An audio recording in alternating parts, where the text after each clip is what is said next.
My estranged ex-wife lies in my house. Half a year after our divorce, my ex-wife suddenly ran back home, throwing herself into my arms and calling me husband just like she used to. She smiled brightly, like we were still in love. Honey, I'm back from my business trip. But we were clearly already divorced. One day, she suddenly asked, did we break up? Coming back from work, I had just arrived at the entrance of my apartment complex, ready to head inside. Honey, a crisp, clear voice rang out, and I froze in my tracks. I thought I was imagining things, but I couldn't help but turn around. Dong, see you? It wasn't a hallucination. It really was her. She was wearing a white down jacket, jeans, and a pair of furry snow boots. Her eyes were curved into crescents as she stood right in front of me.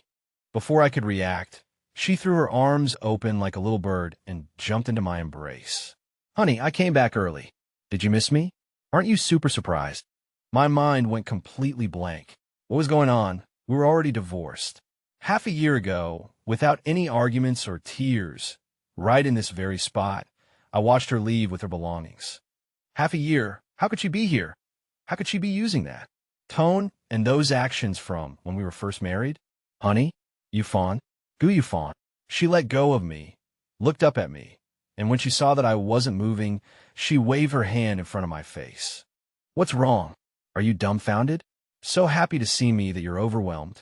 I forced myself back to reality and looked at her, unsure of what to say. See you, what are you doing here? I stuttered, my eyes instinctively scanning her face. She looked to be in good spirits, and aside from that unreserved reliance and happiness in her eyes, she was a bit like when we had just gotten married. Where else would I be? She retorted, as if it were the most obvious thing in the world. Then she laughed again, with a hint of playfulness. Of course I'm coming home. I'm exhausted. This business trip was way too long. She naturally looped her arm through mine, leaned her body against me, and rested her head slightly on my shoulder, the movements as practiced as they were when we were deeply in love. Hurry up and open the door. It's freezing out here. She pulled me towards the building entrance. Home. Coming home? I didn't know what was going on, but it was clear that something wasn't right with her. Home. We had already divorced half a year ago. Business trip? I saw on her social media that she was now freelancing from home. She didn't need to go on business trips at all. Was she doing this on purpose? Or, I didn't dare to ask too much. Even if she was doing it on purpose, I couldn't bear to break the spell. The door opened, and Dong Siyu stepped inside first, effortlessly bending over to change her shoes. There was a pair of her slippers on the shoe rack, which she hadn't taken when we divorced, and I hadn't thrown them away either, just left them there. She straightened up after changing into her slippers, and the smile on her face faded slightly. Huh? Honey, the house. Looks different. Where's my stuff? Where's my water cup? Where's the photo I had here? And my pillow? And it feels like a lot of things are missing. Her voice grew increasingly anxious, but this reaction sent a jolt through my heart. She had really lost her memory. I don't know what happened, but my heart inexplicably panicked. Oh, that. When you weren't home, I gave the house a thorough cleaning and some things. I sent them for maintenance. Yes, sent them for maintenance. And some I put in the storage room. We'll take them out when we need them. What nonsense is this? Sent the pillows for maintenance? I don't even know how I made that up. Maintenance?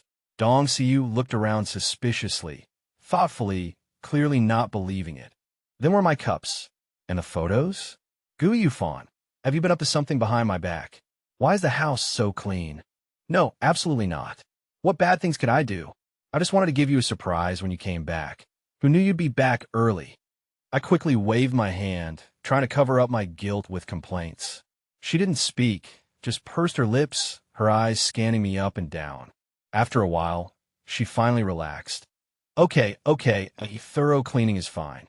But isn't this a bit too thorough?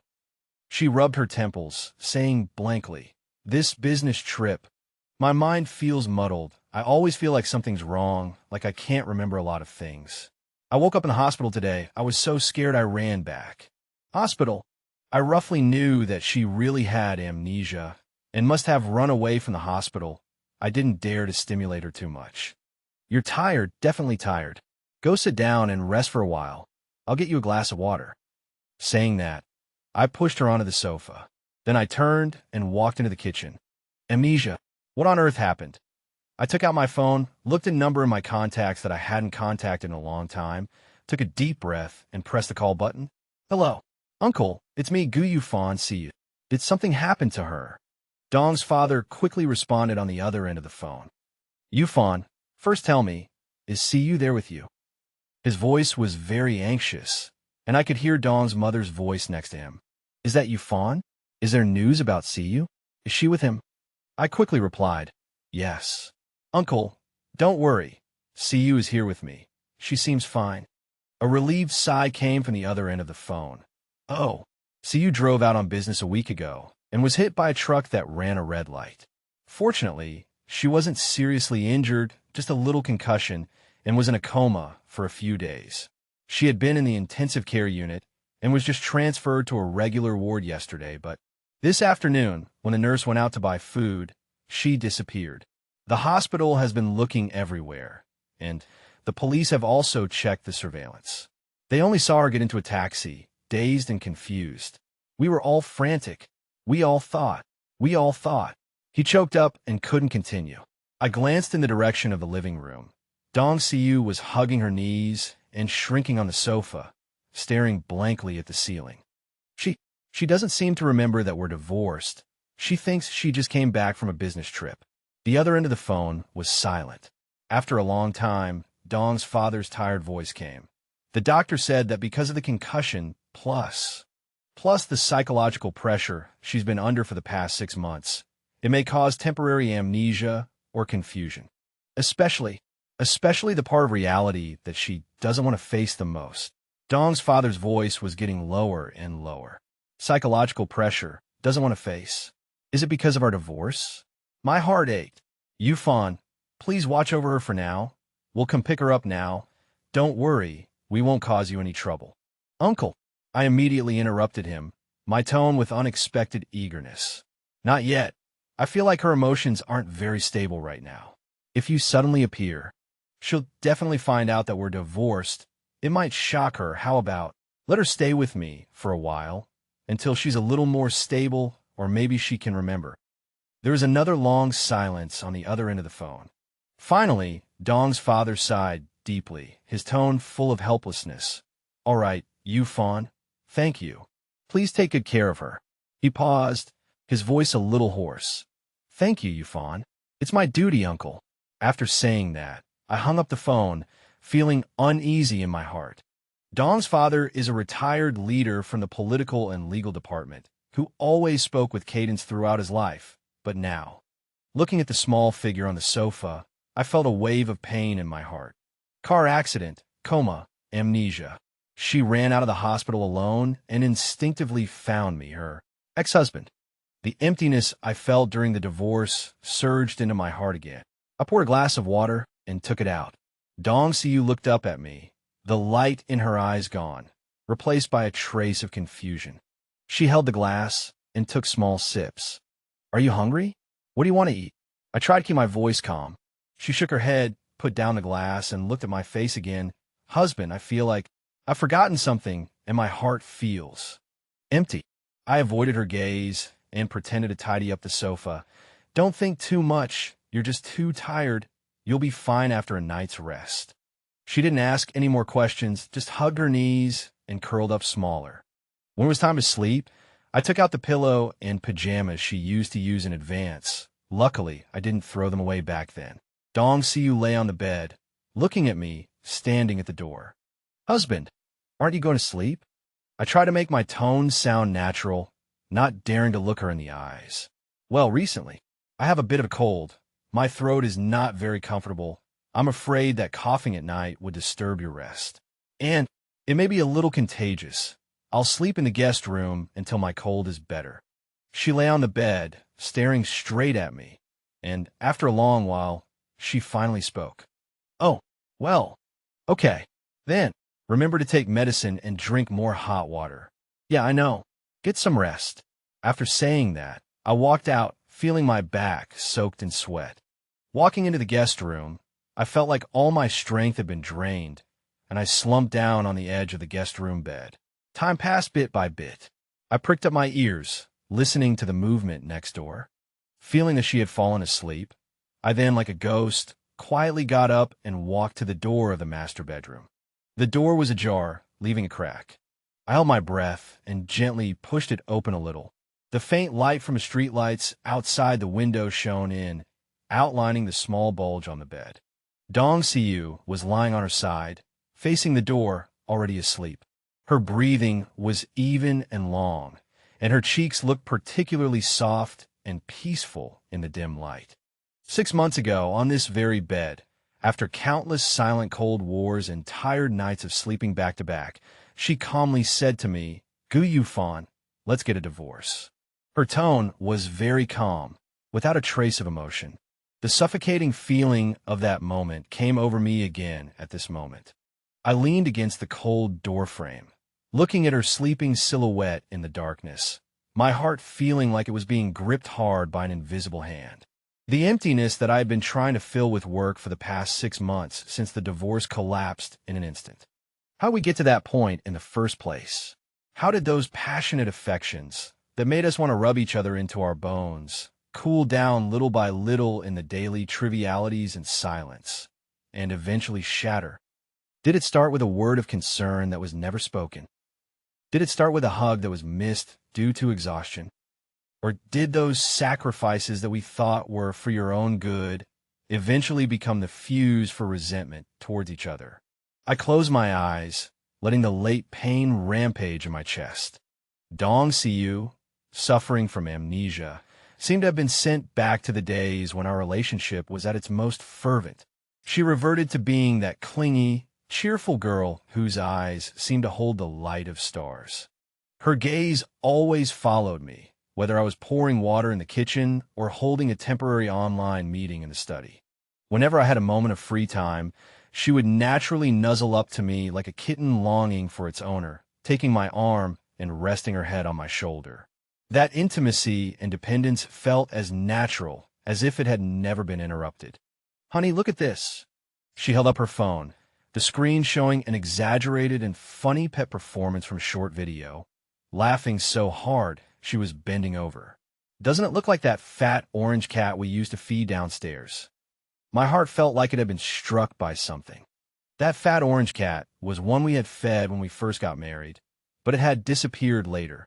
What caught me even more off guard was in the kitchen. She volunteered to cook, saying she wanted to reward her hard-working husband. "Tomato scrambled eggs," she said, tying on an apron and skillfully sprinkling a spoonful of sugar first, because I didn't like sour food and sugar could enhance the flavor. Sometimes she would suddenly blurt out some old jokes that only the two of us understood, extremely childish and boring. "Hey, Gu Yufan," she said, stopping suddenly while wiping the table, turning her head, winking at me mischievously, and lowering her voice to imitate the tone of some outdated variety show. "Do you think I look like that? Tianba Dongba, Tua." This nonsensical babble originated from a whim during a late-night binge-watching of variety shows, and it used to be a secret code between us that we never tired of. In the last few months before the divorce, even our daily conversations had become sparse, let alone these meaningless jokes. The hand holding my water glass froze in midair, my throat feeling like it was blocked by something. A surge of bitterness rushed into my eyes. Whenever there was a hint of warmth in my heart, a voice would sound in my ear. What am I doing? I was like a despicable thief, greedily sucking up the phantom-like warmth brought by this amnesia. The person she depended on and loved was the Gu Yufan who existed in her memory, who had not yet been completely changed by marriage, the relationship that she had long forgotten and that was heading towards its end. And I, the one who knew all the cruel truth, was shamelessly enjoying this stolen beautiful dream. A sense of guilt surged into my heart. On one side was the greed for this illusory tenderness, and on the other was the conscience constantly roasting me on the fire.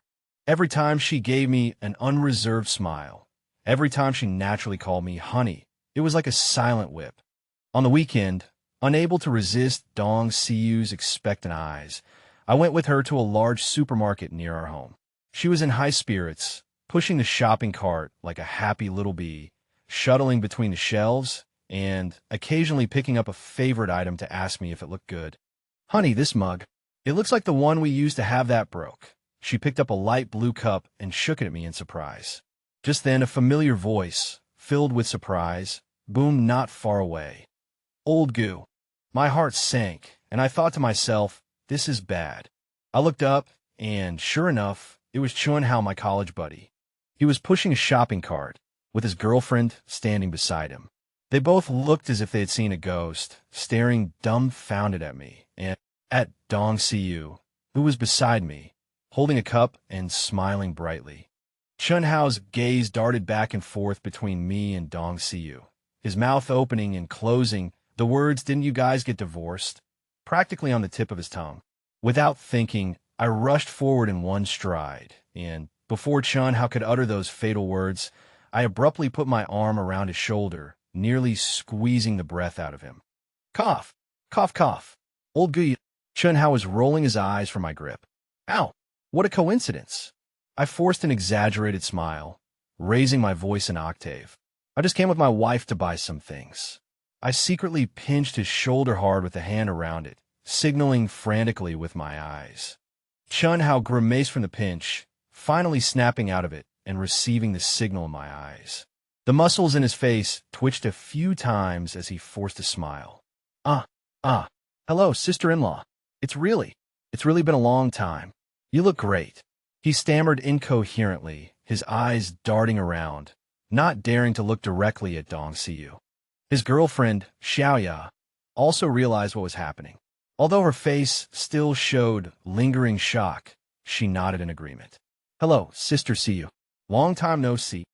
The smile on Dong Siyu's face faded slightly, replaced by a hint of confusion as she looked at my exaggerated expression and then at the obviously unnatural Chun-Hao and Xiaoya.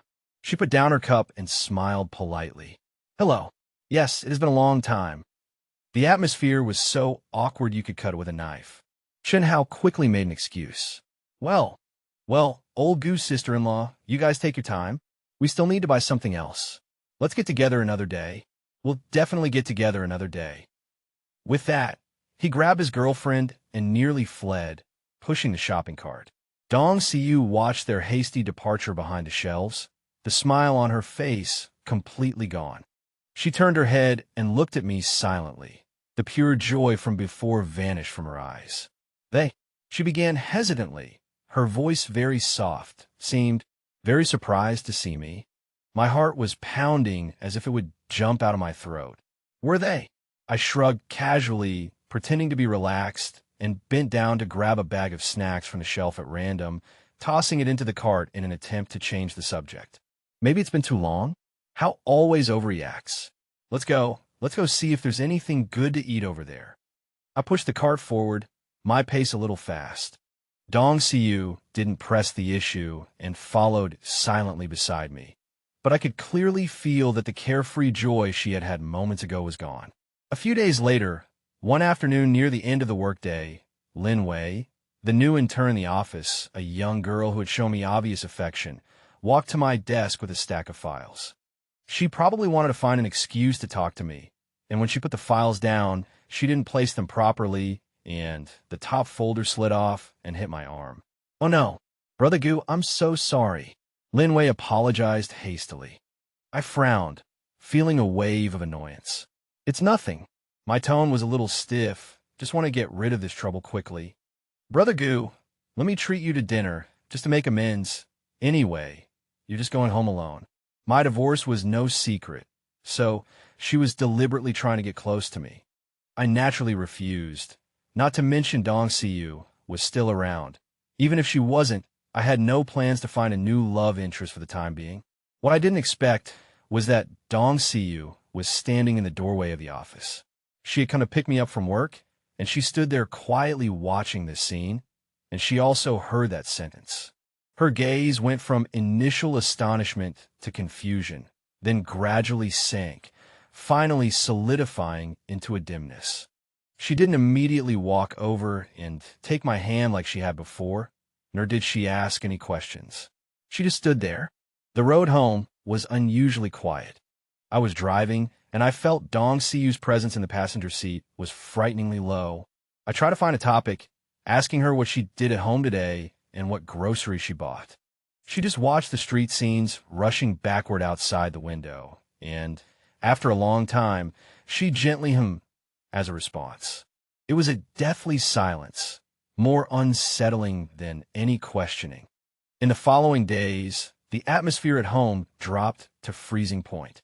She became unusually quiet, no longer clinging to me like before, nor enthusiastically trying to cook. She often sat alone on the sofa in the living room, hugging her knees, looking out the window, her eyes empty and without focus. Every time I saw her looking so lost, my heart felt like it was being clenched tightly by an icy hand. The more silent she was, the more uneasy I felt. Everything erupted one night. During the day, we ran into an old neighbor in the community who blurted out, "Oh, Xiaogu, your wife is back. You two made up." I hurriedly interrupted, but Dong Siyu saw the neighbor surprised and knowing look clearly. Back home, I came out of the kitchen with a glass of water, just as I reached the living room. She looked straight at me. That look wasn't a cautious dependence, but a kind of confusion and pain. "Gu Yufan, tell me the truth." Her voice was trembling with tears. "Are we already separated?" Time seemed to freeze at that moment. Her tears swirled in her eyes, but stubbornly refused to fall.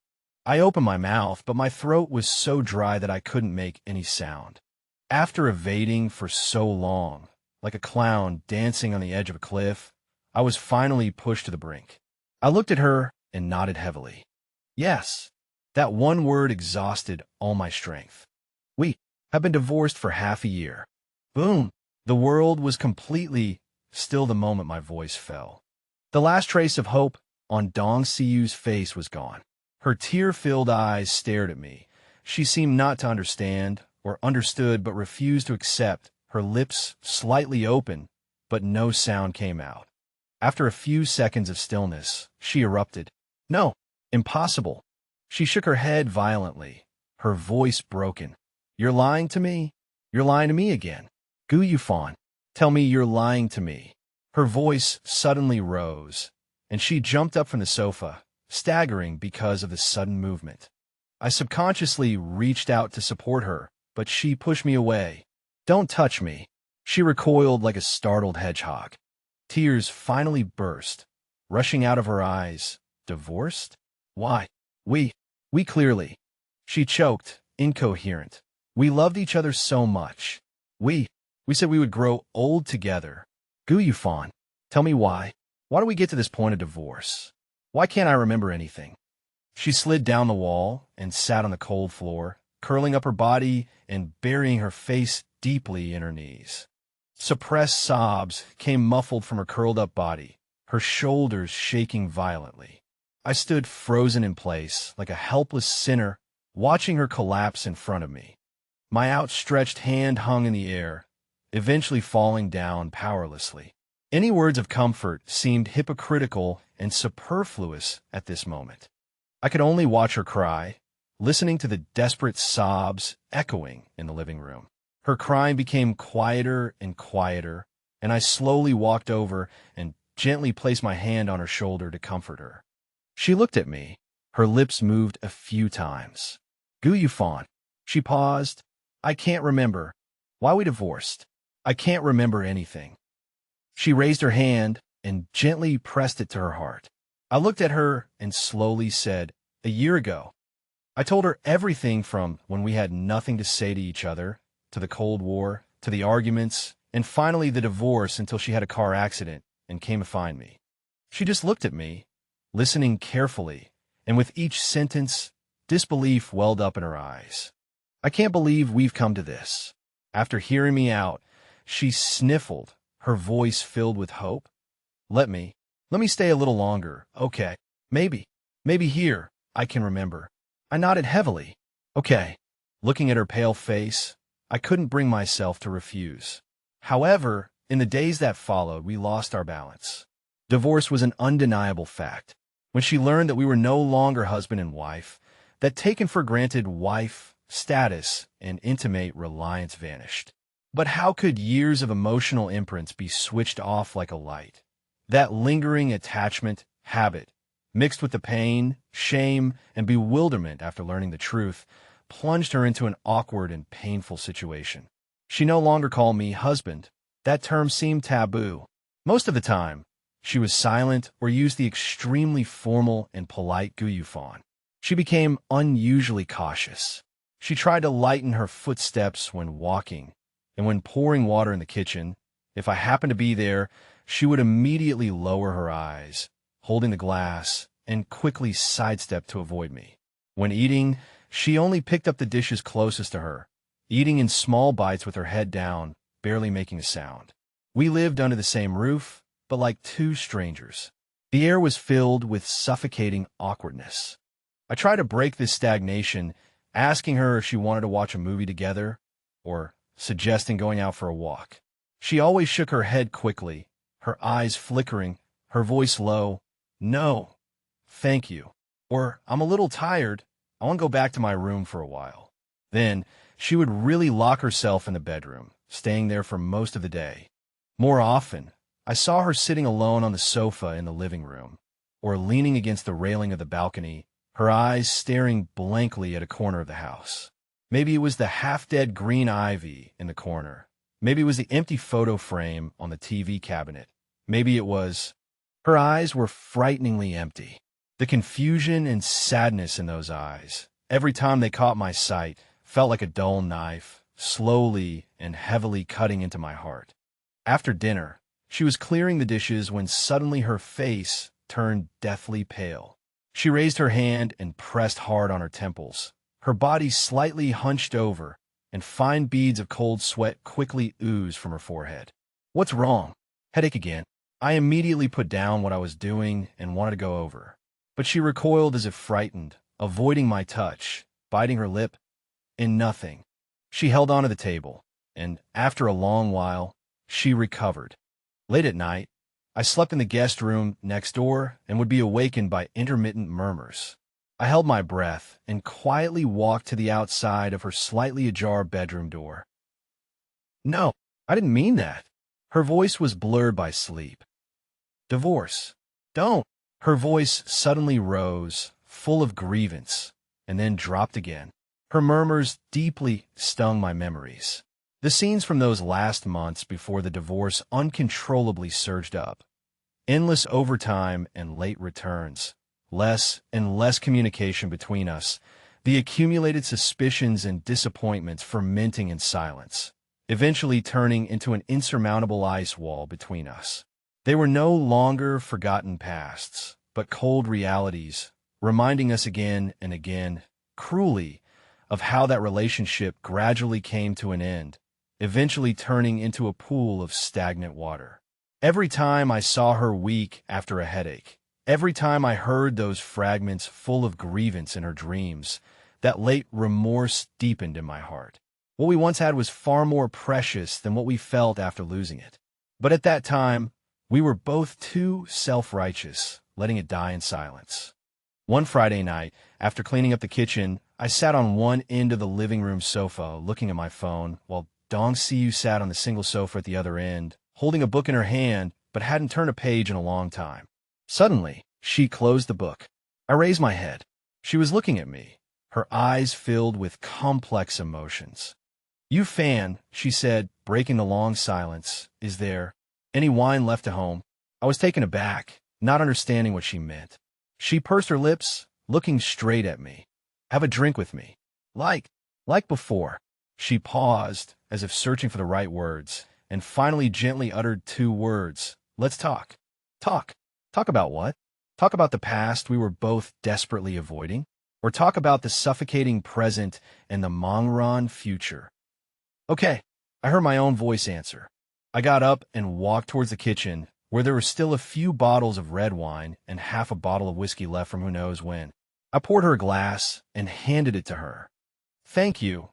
She took it, didn't clink glasses, and threw her head back, taking a big gulp. I also took a big gulp. The burning sensation traveled all the way from my throat to my stomach, but strangely brought a brief numbness and relaxation. "Do you remember the first time we met?" she suddenly said, her voice very soft. At school. In that dilapidated backstage of the small auditorium, you were moving props, clumsy. Knocked over a row of chairs. Almost buried me. The corner of her mouth curved upward ever so slightly.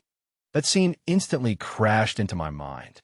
The chaotic backstage, the flying dust. She climbed out a pile of props, her hair still covered in dust, glaring at me and scolding me as a bandit. But her eyes were as bright as stars. A warm current mixed with tonsure rushed to my eyes. How could I not remember? My voice was a little hoarse, and I also took a big gulp of wine. You were as fierce as a hissing cat back then. But at the celebration party that night, you passed out on my shoulder after drinking 2 glasses of juice. Once the floodgates of memory were opened, there was no stopping them. We talked about our first clumsy date, sharing a bowl of cheap sour and spicy noodles in the crowded night market, sweating profusely from the spiciness but laughing like fools. We talked about squeezing into a cramped rented room when we graduated, Chongshang the future while looking at the mildewed ceiling, thinking that as long as we were together, we could overcome any difficulty. We talked about the first time we received our salaries, excitedly running to buy a small cake to celebrate, but it was squeezed into a flat dough on the subway, and the two of us squatted on the side of the road and ate it with relish. Laughter gradually increased, with the wei-shin of alcohol and long-lost relaxation. However, the tide always recedes. When did things start to change? Dong Siyu's voice lowered. Was it because I was too competitive? Always thinking about doing my best at work. Ignoring. Her voice choked, and she didn't say the rest of her words. No, it's not your fault. I immediately denied. It's me. It's me who's too of a one Don. Always thinking that working hard was to give you a better life.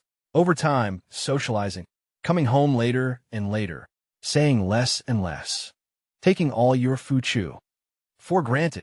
Those glances that I had deliberately ignored, the time she wanted to say something but stopped, the time she silently turned away after disappointment, all clearly surfaced in my mind at this moment, carrying a belated pain. Emotions that had been for too long. The numbness and emptiness of the divorce for the past 6 months, the shock of her return with amnesia, the drushi after learning the truth, at this moment catalyzed by alcohol, erupted with a bang. We were no longer calmly reminiscing, no longer carefully confiding. Those feelings of love that had never truly been extinguished poured out without reservation. I don't know who leaned in first. Maybe she unconsciously grabbed my hand. Maybe I subconsciously wanted to grab something for support. The moment of physical contact, the emotions that had been suppressed for too long finally found an outlet to shit. The morning sun shone into my eyes. I suddenly opened my eyes, and the first thing I saw was the ceiling of the guest room. Then a face was close at hand. Dong Siyu. She was lying on her side, extremely close to me. Her eyes had just opened, and she was looking directly at my line of sight. Time froze at that moment. Our eyes met. With a wong sound, my brain went blank. The next second, we almost simultaneously bounced back. Our bodies separated, a cold air separating us. The messy sheets were entangled, silently telling the story of last night's out-of-control madness. The room was still filled with the lingering smell of alcohol and an unspeakable, ambiguous atmosphere. Silence. Dead silence. We each curled up on either side of the bed, back to back, neither of us daring to move, not even daring to breathe hard. After that out-of-control accident, deliberate avoidance became the only tacit understanding between us. Dong Siyu almost shrank herself into the bedroom. Except for necessary meals and trips to the bathroom, she never appeared in the public area. Even when she came out, she always kept her head down and walked quickly, never making eye contact with me for even a moment. During meals, she sat silently in the farthest corner of the dining table, quickly shoveled the rice in her bowl, and then immediately got up and left. I was also trapped in the guest room. Work? I couldn't concentrate at all. I picked up the phone and put it down again. Most of the time I just sat on the bed or stood by the window, watching the figures coming and going in the residential area downstairs. My mind was a blank. The chaotic fragments of that night flashed back uncontrollably. The number of her headaches had decreased significantly. Sometimes she didn't even feel uncomfortable for a whole day. I knew she was about to recover her memory. Every time I saw the clarity flashing in her eyes, the panic in my heart deepened. Once she fully remembered, this woman who had broken into my life again after losing her memory would really leave. One night, Dong Siyu didn't go back to her room early as usual. She sat alone on the sofa in the living room, tilting her head slightly, her eyes on me. I felt a sinking feeling in my heart when I looked in her eyes. Her eyes no longer had confusion. Inside was the familiar complexity. The former Dong Siyu was back. Sure enough, she opened her mouth. "You fan." She paused for half a second, looking straight at me. I remembered everything. A sense of loss that even I was unwilling to admit appeared on my face. That night, I heard slight noises from the bedroom. I knew she was packing up the things she had repurchased during this time. The next morning, she came out with a small travel bag. The bag was very light. The things inside were pitifully few. Just like the time she broke into my life after losing her memory, it was as short as an illusion. She walked to the entrance and put on her own shoes. During this time, she finally spoke, her tone very polite. "Thank you for the trouble. Thank you for taking care of me." She nodded slightly, without any pause, and then opened the door. The whole world instantly became quiet. No, it was deathly silent. The emptiness that I had barely managed to adapt to after the divorce for half a year swept over me again like a landslide, instantly engulfing me.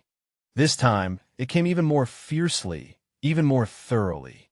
The days after Dong Siyu left were dull and long. The house was completely empty. I walked through the living room, and my eyes would involuntarily fall on that sofa. It was her favorite place to sit. Now it was empty. On the washstand, the new toothbrush she bought during her amnesia lay lonely in the sukoburi. In the air, there seemed to be a trace of her scent, faint and elusive. Work was completely impossible. What my colleagues said to me was also unclear. My friends couldn't stand it anymore and invited me out for a drink. In the noisy bar, the surrounding was full of people, but I felt like an outsider, sitting on a desert island. The liquid in the glass didn't feel anything when I drank it, only a numb bitterness. The numbness after the divorce half a year ago, I thought that was letting go. Now, Dong Siyu's return after amnesia ruthlessly pierced that little numbness. I had to admit a cruel fact. In the past 6 months, I had never truly let her go. That amnesiac Dong Siyu was like an incredibly clear mirror, showing my heart without reservation. Every corner of the house was silently reminding me of her presence and disappearance. I was like a wandering soul, wandering in the empty room. The 7th day after Dong Siyu left, a dull afternoon. I was looking at the progress list report on the computer screen, but my thoughts were like a kite with a broken string, erratic. Just then, the phone on the corner of the desk vibrated without warning. The moment that name jumped into view, Buzz, my mind went blank, and my blood seemed to rush to the top of my head in an instant. Dong Siyu. I almost picked up my phone immediately. "Hello." My voice was tense without me even realizing it. On the other end of the phone, there was a deathly silence for a few seconds. Then, her voice came through, very soft, with a hint of unconcealable trembling. "You fan." She paused. Her voice was even lower. "I'm pregnant." Pregnant. These 3 words exploded in my mind. "You? What did you say?" My voice completely changed, with uncontrollable trembling. "See you? Where are you? At home? Wait for me. Don't go anywhere. I'll be right there." There was no answer from the other end of the phone, only her soft breathing.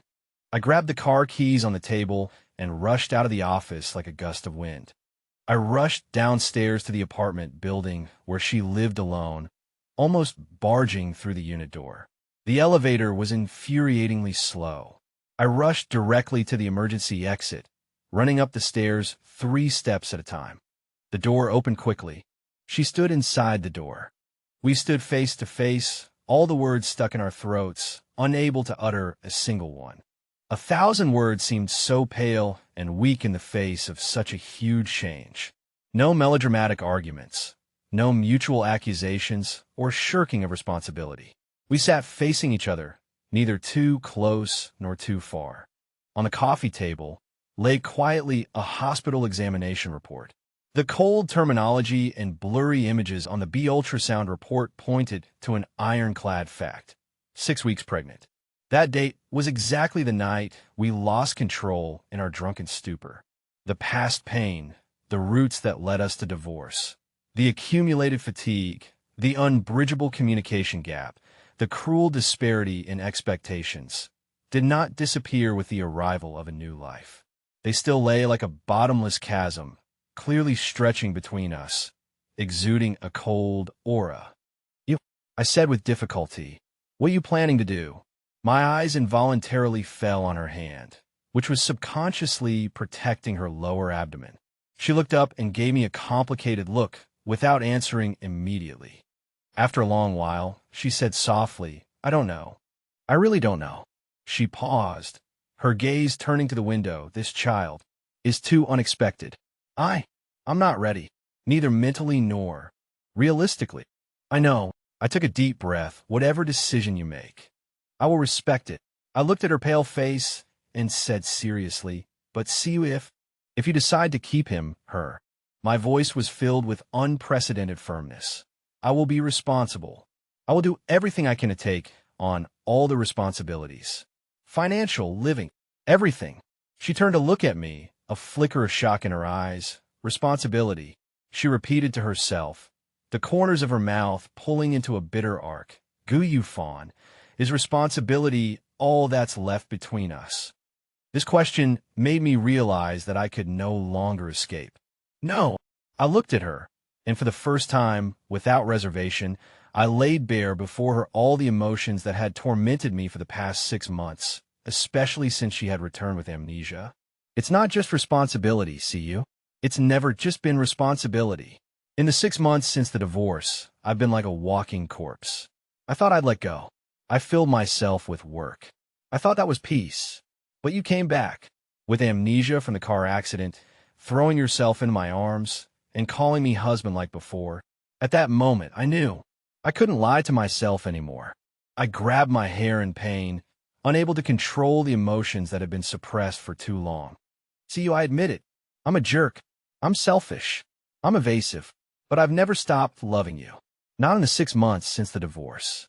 Even less so during this time since you came back with amnesia. That love, I just lost it. But it's always been there." She remained silent. As I poured out my emotions, her body trembled slightly, her head hung low, and her falling hair covered most of her face. I couldn't see her expression, only her hands on her knees, her fingers tightly intertwined. Time passed second by second.